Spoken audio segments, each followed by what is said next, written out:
దివ్య గ్రంథము, దివ్య గ్రంథము, ఎచటనైన చదివిన సహాయ దొరకును. కష్టములు వచ్చిన, దుఃఖములు కలిగిన, విడువకుండా చదువుడి దివ్య గ్రంథం. పాపం కొంతమంది చేతులు నింపుడుతున్నాయి. మీ బైబిల్ ఎదురుకుండా పట్టుకోండి. నేను చెప్పిన మాటలు మీరు నాతో పాటు చెప్పండి. ఇది నా దేవుని వాక్యం, అనుదినం చదువుతా, అనుక్షణం ధ్యానిస్తా. ఈ వాక్యం నన్ను బలపరుస్తుంది, ఈ వాక్యం నన్ను ఆదరిస్తుంది, ఈ వాక్యం నాకు తెలివినిస్తుంది, ఈ వాక్యం నా సమస్యలకు పరిష్కారాలు ఇస్తుంది. నా దేవుని వాక్యం నాకెంతో ఇష్టం. అనుదినము చదువుతా, అనుసరిస్తా, వాక్యానుసారంగా జీవిస్తా. నా దేవుని వాక్యం అంటే నాకెంతో ఇష్టం. ముద్దు పెట్టుకోండి, మీరు గుండెలకు హత్తుకోండి. ఇప్పుడు కూర్చోండి. బైబిల్ అండి నిజమైన దేవుని వాక్యం అండి. ఇది కట్టుకథల పుస్తకం కాదు. బైబిల్ ఇంత చిన్న గ్రంథంగా మనకు దొరికింది, కానీ 1600 సంవత్సరముల పరిధిలో 40 మంది గ్రంథకర్తలు 3 వ్యత్యాసమైన భాషల్లో బైబిల్ను రాశారు. కానీ బైబిల్ అంతా ఒకే విషయాన్ని, సారాన్ని చూపిస్తుంది. కారణం పరిశుద్ధాత్మని యొక్క ప్రేరేపణ వలన వ్రాయబడిన గ్రంథం, పరిశుద్ధ గ్రంథం. అందుకే ఇది జీవము కలిగిన గ్రంథం. ఈరోజు దేవుడు ఇచ్చిన సందేశం, బైబిల్లో చిన్న పుస్తకాలు కూడా ఉన్నాయండి. అవి గొప్ప పుస్తకాలుగా ఉన్నాయి, గొప్ప సంగతులు ఉన్నాయి. ప్రకటన గ్రంథానికి ముందున్న పుస్తకం ఏదో ఎవరన్నా చెప్పగలరా? యోధా రాసిన పత్రిక తిప్పండి. యోధా రాసిన పత్రిక 17వ వచనం దగ్గర నుంచి చదువుతున్నాను, వినండి. దయచేసి ఎన్నో అధ్యాయం అని అడక్కండి, ఎందుకంటే యోధాలో ఒకే అధ్యాయం ఉంది. ప్రియులారా, అంచెదినములందు తమ భక్తిహీనమైన దురాశల చొప్పున నడుచు పరిహాసకులుందురని మన ప్రభు అయిన యేసుక్రీస్తు అపోస్తలులు పూర్వమందు మీతో చెప్పిన మాటలు జ్ఞాపకము చేసుకొనుడి. అట్టివారు ప్రకృతి సంబంధులను ఆత్మలేని వారునై ఉండి భేదములు కలుగజేయుచున్నారు. అంచె దినాలలో పరిహాసకులు ఎక్కువ ఉంటారట, ఎగతాళి చేసేవారు ఉంటారట, భేదాలు కలుగు చేసేవారు ఉంటారట, భక్తిహీనులు ఎక్కువ ఉంటారట. ఈ రోజున క్రైస్తవ సంఘాలలో బిలీవర్స్ కంటే బ్యాక్ స్లైడర్స్ ఎక్కువ ఉన్నారు. విశ్వాసుల కంటే వెనక్కజారిన వారు, భక్తిలో జారిపోయిన వారే ఎక్కువ ఉన్నారు. వారు స్వకీయ దురాశలతో నిండిపోయి ఉంటారు, ప్రకృతి సంబంధమైన వారిగా ఉంటారు, ఆచార క్రైస్తవత్వంలోనికి దిగిపోతారు. భక్తి అంటే ఒక ఆచారం. ఆదివారం ఆలయానికి వెళ్ళాలి, ఎంతో కొంత కానుక చెల్లించాలి, ప్రభురాత్రి భోజనం ఇస్తే అందులో పాల్గొనాలి, ఈస్టర్ వచ్చిన రోజు తెల్ల బట్టలు వేసుకోవాలి, గుడ్ ఫ్రైడే రోజు నల్ల బట్టలు వేసుకోవాలి, క్రిస్మస్ పండగప్పుడు క్రిస్మస్ ట్రీ వేసి నక్షత్రాన్ని ఇంటి ముందు కట్టుకోవాలి. ఇలాగ పండగలను ఆచరిస్తూ ప్రత్యేకమైన అవకాశాలను ఒక భక్తి ఆచారాన్ని వెంబడిస్తూ ప్రార్థన చేసుకుంటారు. పరలోకమందున్న మా తండ్రి, నీ నామం పరిశుద్ధపరచబడునుగాక, నీ రాజ్యం వచ్చునుగాక, నీ చిత్తం పరలోకమందు నెరవేర్చున్నట్లు భూమి అది నెరవేరుడుగాక, దినహారం నేడు మాకు దయచేయం. అప్పుడే తింటాడు. మళ్ళీ ఆచారంగా ప్రార్థన చేసేసి ఆమెన్ అని పడుకుంటారు. ఏంటండి ఆచార భక్తి. దేవుడు చాలా గొప్పోడు, దేవుడు చాలా మేళ్ళు చేశాడు, మన దేవుడు మంచోడు. రోగం వచ్చినప్పుడు పరిగెడతారు. మన ఇళ్లలో లైట్లు ఫ్యాన్లు ఉంటాయి కదండి, ఉన్నాయా అండి మీ ఇళ్లలో లైట్లు ఫ్యాన్లు ఉన్నాయా? ఎప్పుడు వేసుకుంటారు చెప్పండి? ఎప్పుడు వేస్తారండి స్విచ్? కావలసినప్పుడు వేసుకుంటారు, అవసరం లేనప్పుడు ఏం చేస్తారు? ఆపేస్తారు. ఈ రోజున క్రైస్తవులకి దేవుడు ఎప్పుడు కావాలంటే అవసరమైనప్పుడు స్విచ్ చేస్తే దేవుడు కావాలి, అక్కలేనప్పుడు అక్కర్లేదు ప్రభు నువ్వు పో ఈ సినిమా చూసుకుంటాను నువ్వు. అవసరమైనప్పుడు దేవుణ్ణి పిలుస్తారు, బాధలు వచ్చినప్పుడు దేవుడికి ప్రార్థన చేస్తారు, ఆదివారం వస్తే ఆచారంగా దేవుడిని సన్నిధికి వెళ్తారు. కానీ నిజమైన క్రైస్తవత్వం లేదు. అంచె దినాలలో మూఢభక్తి, ఆచారభక్తి, అంతేకాదు భేదాలు. ఎక్కడ పరిశుద్ధాత్ముడు ఉండడు రండి, అక్కడ ఐక్యత ఉండదు. ఎక్కడ ఐక్యత ఉండదో అక్కడ భేదాలు ఉంటాయి, విభేదాలు ఉంటాయి. డినామినేషన్లు పెరిగిపోతున్నాయి చూడండి. మన దేశంలో మీరే కులం అని అడుక్కుంటారు. ఈ రోజుల్లో క్రైస్తవులు అడుక్కునేది ఏంటంటే మీరేం చర్చికి వెళ్తారు, మీరే చర్చికి వెళ్తారు, మేము పెద్ద చర్చికి వెళ్తాం, మాది పురాతన కాలపు చర్చి. అవన్నీ సర్లేవు, ఇప్పుడు కొత్తగా వచ్చారు పాస్టర్ గారు ఎగురుతారు చూడు, ఆ చర్చి మాది. ఎట్లండి మాది ఈ సంఘం. నేను ఆ సంఘాల పేర్లని చెప్పదలుచుకోవాలి. ఏమండి ఇది ఈ రోజే కాదు, ఆ రోజు పౌలు శీలలు బర్నబాలు సేవ చేసినప్పుడు ఓసారి పౌలు అంటున్నాడు కొరింథీ సంఘంతో, ఏంటయ్యా మీరు, నేను పౌలు వాడనని ఒకడంటే, నేను కేఫా వాడనని ఒకడంటే, నేను బరబ్బా వాడినని ఒకడంటారు, నేను క్రీస్తు వాడినని ఇంకొకడు అంటాడు. క్రీస్తు విభజించబడ్డా? పౌలేమన్నా మీకోసం ప్రాణం ఇచ్చాడా? బరబ్బా ఏమన్నా పునరుద్ధారుడయ్యాడా? మనందరం ఒకే రక్తంలో కడగబడిన క్రీస్తువు కదా. ఈ భేదాలేంటి మీకు, ఈ విభేదాలేంటి మీకు? నేనే బాప్టిజం ఇచ్చాను కాబట్టి నాకే దశంభా కావాలంటారంట ఒక పాస్టర్ గారు. అయితే మా చర్చిలో ఉన్నావు కాబట్టి ఇంకో చర్చికి వెళ్ళామంటే నరికేస్తాను కాళ్ళు అన్నాడంట ఒక ఆయన. అయితే అబ్బా, ఏ చర్చి పరలోకానికి వెళ్తుంది? మా చర్చే అంటారు ప్రతి వాళ్ళు కూడా. జాన్ వెస్లీ అనే భక్తుడండి మెథడిస్ట్ సంఘాన్ని స్థాపించాడు. సంఘం పాడైపోయిన ఇంగ్లాండ్ దేశంలో సంఘం ఇలాగే ఆచార సంబంధమైన స్థితిలోనికి వెళ్ళినప్పుడు గొప్ప ఉజ్జీవాన్ని రగులు కొల్పడానికి కారకుడై చాలా సిస్టమేటిక్గా ఉజ్జీవకరమైన సంఘానికి స్థాపకుడయ్యాడు ఆయన. ఆయనకు ఒకసారి దర్శనం వచ్చిందట. ఆ దర్శనంలో పరలోకం కనపడుతుంది. పరలోకంలో నుంచి అనేకమైన పాటలు వినపడుతున్నాయి. ఆ పరలోకము గొమిని దగ్గర ఉన్న దూతలను చూసి, దూతలారా మా మెథడిస్ట్ సంఘం వాళ్ళు ఇక్కడ ఉన్నారా అని అడిగాడంట. ఆ దేవదూతలు చెప్పారు, లేరు అన్నారంట. ఈయనకేం అర్థం కాల. నేను ఇంత నిక్కచ్చిగా మంచి సేవ చేసి సంఘం స్థాపించి ఇంతమందికి బాప్తీసాలు ఇస్తే వీళ్ళు పరలోకంలో లేరంటారేంట్రా నాయన, వీళ్ళు నేను తప్పుడు బోధ చేశానా అని అనుమానంతో బాప్టిస్ట్ చర్చి వాళ్ళు ఉన్నారా అన్నారంట. లేరు అన్నాడు. బాప్టిస్ట్ సంఘం వాళ్ళు లేరా? లూథరన్ చర్చి వాళ్ళు ఉన్నారా? సాల్వేషన్ ఆర్మీ వాళ్ళు ఉన్నారా? ఫెలోషిప్ వాళ్ళు ఉన్నారా? కల్వరి చర్చి వాళ్ళు ఉన్నారా? వాళ్ళు ఉన్నారా? ఇక తెలిసిన డినామినేషన్ల పేర్లు అన్నీ చెప్పారంట.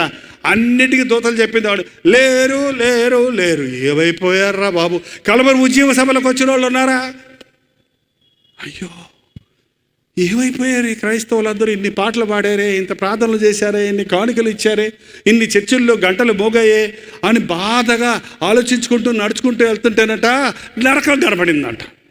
ఆ నరకంలో నుంచి ఒకటే ప్రార్థనలు నిలబడుతున్నాయంట. అయ్యా పాపినయ్యా, బుద్ధి వచ్చిందయ్యా, పాపినయ్యా, అయ్యో నాయన మండిపోతుందయ్యా, యేసు ప్రభువా నన్ను కనికరించు అయ్యా, కలవరించు, సభలకు వెళ్ళాను కదయ్యా, కానుక కూడా ఇచ్చాను కదయ్యా, నన్ను కాపాడయ్యా అని అందరూ ఏడుస్తూ ప్రార్థన చేస్తున్నారంట. ఒక్కొక్క చర్చి వాళ్ళు కూడా భయంగా అనుమానంగానే అక్కడున్న నరకదూతలు అడిగారు, మా మెథడిస్ట్ సంఘం వాళ్ళు ఇక్కడ ఉన్నారా అన్నాడు.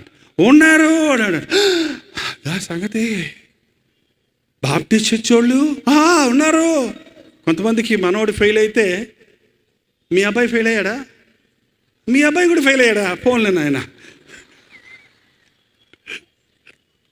అదేంటండి మనుషులు, పోన్లే మా అబ్బాయి ఫెయిల్ అయ్యాడు, వాళ్ళ అబ్బాయి అన్నా పాస్ అయ్యాడని సంతోషపడరు, వాళ్ళు ఫెయిల్ అయితే మళ్ళీ సంతోషం వీళ్ళకి. పోన్లే మా చర్చి వాళ్ళు లేకపోతే ఆ చర్చి వాళ్ళు లేరమంటే కొంచెం సంతోషం అయిపోయింది దానికి. ఇంక మొదలుపెట్టాడు, ఇంక అన్ని చర్చిల పేర్లు చెప్పుకుంటూ అడిగితే అన్ని చర్చిలలో ఉన్నారు ఉన్నారు ఉన్నారు అన్నాడు. ఇదేంట్రా నాయన, క్రైస్తవులందరూ నరకంలో ఉండమేంటి, ఇన్ని చర్చిల వాళ్ళు నరకంలో ఉండమేంటని మళ్ళీ అనుమానంగా బాధగా భారంగా నడుచుకుంటూ వెనక్కి తిరిగి వెళ్తుంటే మళ్ళీ ఆ పరలోక గవిని దగ్గరకు వచ్చాడు. ఆ లోపటి నుంచి పరిశుద్ధుడు పరిశుద్ధుడు పరిశుద్ధుడు పరిశుద్ధుడు అని గాన ప్రతిగానాలు, హల్లెలూయా గీతాలు, ఎన్నో కోట్ల స్వరాలు వినపడుతున్నాయంట. అదేంటి మళ్ళీ ఆగాడు. ఎవరు మా సంఘస్థులు లేరంటున్నావు? అంతమంది పాటలు పాడుతున్నారు లోపట, వాళ్ళందరూ ఎవరో అని అడిగాడంట. అప్పుడు ఆ దూతలు చెప్పాయంట, గొర్రెపిల్ల రక్తంలో తమ వస్త్రములను తెలుపు చేసుకున్న వాళ్ళందరూ ఇక్కడ ఉన్నారు అన్నారంట. మరి ఇందాక చెప్పలేదే అని అడిగాడంటే. ఇందాక నువ్వేమడిగావు? ఏమడిగావు? ఏంటంటో మీ ఊర్లో మీరు పెట్టుకున్న సంఘాల పేర్లు అడిగావు. మాకేం తెలుసు? పరలోకంలో మాకు తెలిసిందంతా యేసుక్రీస్తు ఒక్కడే. వధించబడిన గొర్రెపిల్లగా ఉన్న క్రీస్తు పరలోకంలో మధ్యలో నిలబడి ఉన్నాడు చూడండి, ఆయనే. మాకు మిగిలిన మీ సంఘాల పేర్లు, మీ సంస్థల పేర్లు, మీ సహవాసాల పేర్లు మాకు తెలీదు అన్నాడట. అప్పుడు ఆయన తృప్తి పొందాడు. నీకేమైనా అర్థమైందా సంగతి? నువ్వు ఏ సంఘంలో ఉన్నావన్నది ముఖ్యం కాదు. కొంతమంది నన్ను అడుగుతుంటారు, పాస్టర్ గారు మీతోటే బాప్తిసం తీసుకోవాలండి, మీరేం ముంచండి నన్ను అంటున్నారు. అమ్మ నేను ఎవరిని ముంచనమ్మా, మా పాస్టర్ గారి చేతే బాప్తిసం పెట్టిస్తాను. నాకు ఎందుకో బాప్తీసాలు ఇవ్వటం అంటే ఇష్టం ఉండదు. ఎందుకంటే పౌలు అన్నాడు, నేను ఎందుకు ఎక్కువ మందికి బాప్తీసాలు ఇవ్వలేదు. నేను బాప్తీసం ఇస్తే నేను ఏందో పెద్ద గొప్ప పాస్టర్నని, నేనే వీళ్ళందరికీ ఆత్మీయ తండ్రినని, నేనే ఇంతమందికి బాప్తీసం ఇచ్చానని పగల్బాలు పైకి నాశనం అయిపోతానేమో అన్నాడు. బాప్తీసాలు ఇవ్వడానికి బోల్డు మంది సేవకులు ఉన్నారు, నన్ను దాని కొరకు పిలవలేదు అని నేను అనుకుంటాను. ఎవరి దగ్గర బాప్తీసం పొందామనేది ముఖ్యం కాదండి. టీవీ ప్రీచర్ బాప్తీసం ఇచ్చారా? పల్లెటూరు పాస్టర్ గారు బాప్తీసం ఇచ్చారా? చిన్న చర్చిలో బాప్తీసం పొందావా? పెద్ద సభలో బాప్తీసం పొందావా? ఇది ముఖ్యం కాదు. నువ్వు బాప్తీసం పొందింది తండ్రి, కుమార, పరిశుద్ధాత్మ నామంలో యేసుక్రీస్తు నీ రక్షకుడిగా అంగీకరించి పాత వ్యక్తి పాతి పెట్టబడి క్రొత్త వ్యక్తి లేచాడనేది సాదృశ్యమే బాప్తీసం. హృదయంలో కలిగిన మార్పును బహిరంగంగా ఒప్పుకోవడానికే బాప్తీసం. నువ్వు ఎక్కడ బాప్తీసం పొందావు అన్నది ముఖ్యం కాదు. నీ హృదయంలో మార్పు చెందావా, నువ్వు మారు మనసు పొందావా అన్నది చాలా ముఖ్యం. నేను చూశానండి, నేను ఒక సంఘంలో ఉండేవాడిని చాలా సంవత్సరాలు.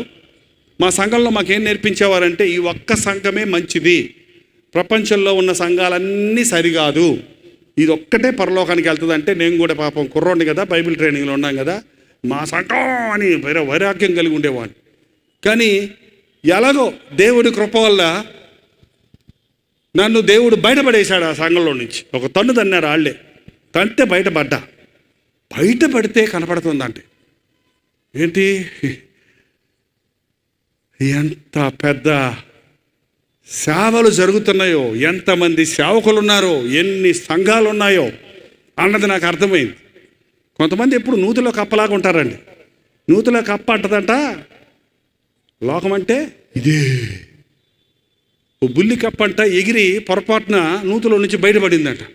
బయటపడి అమ్మ బాబోయ్, ఇంత పెద్ద ఆకాశమే, ఇంతమంది మనుషులే, ఇన్ని కార్లే, ఇన్ని లైట్లే అని మళ్ళీ నా పక్కన లోపడిందంట.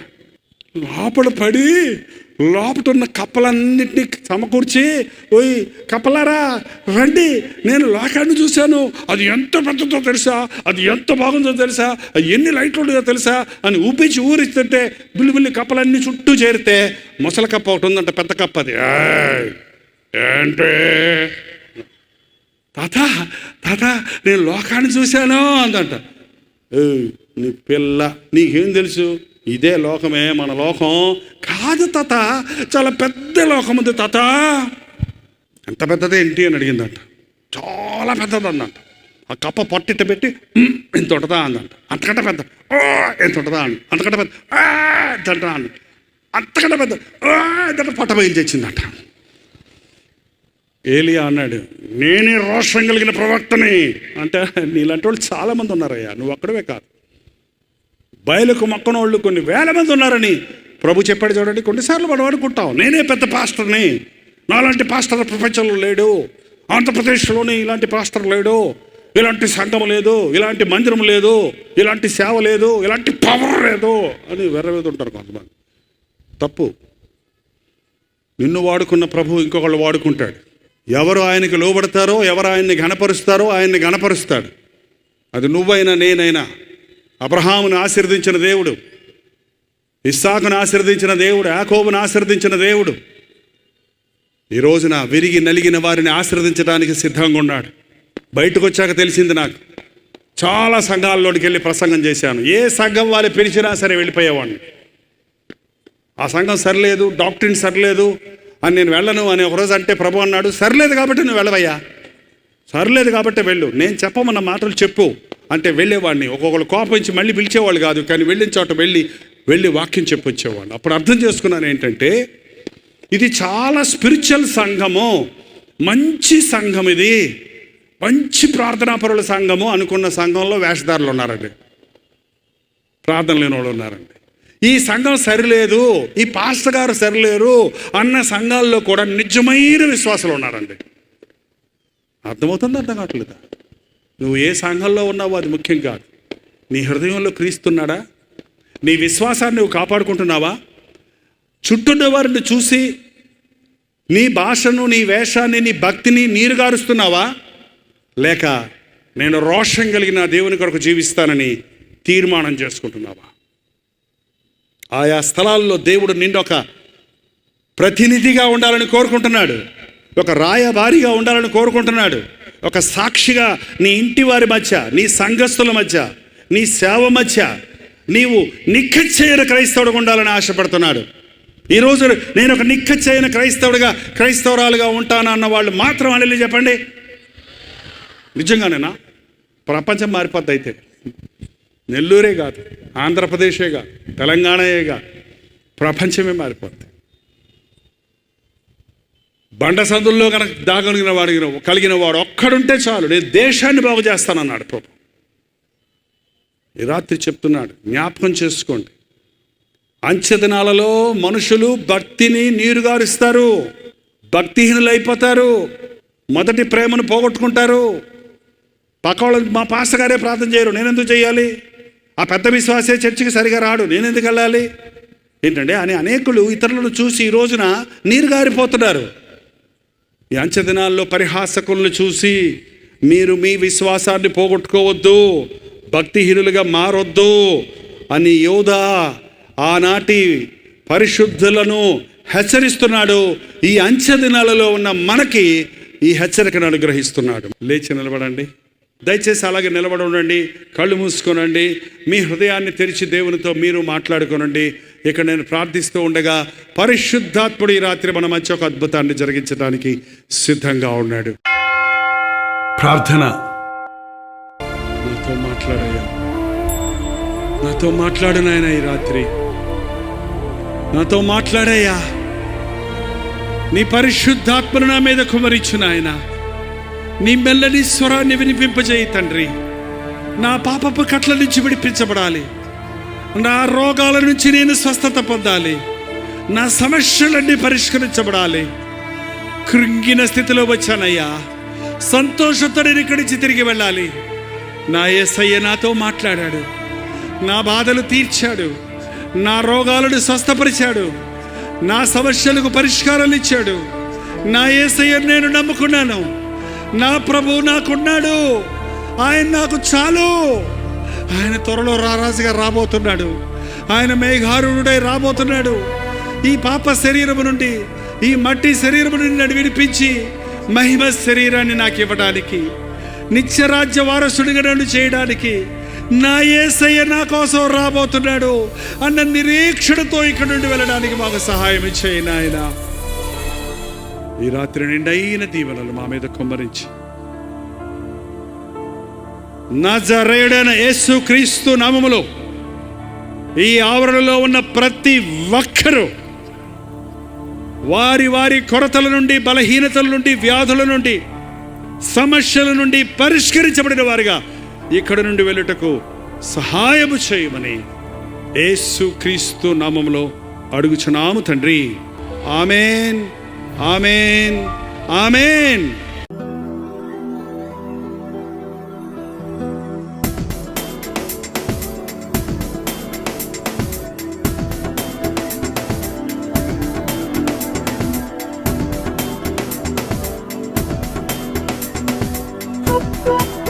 Thank you.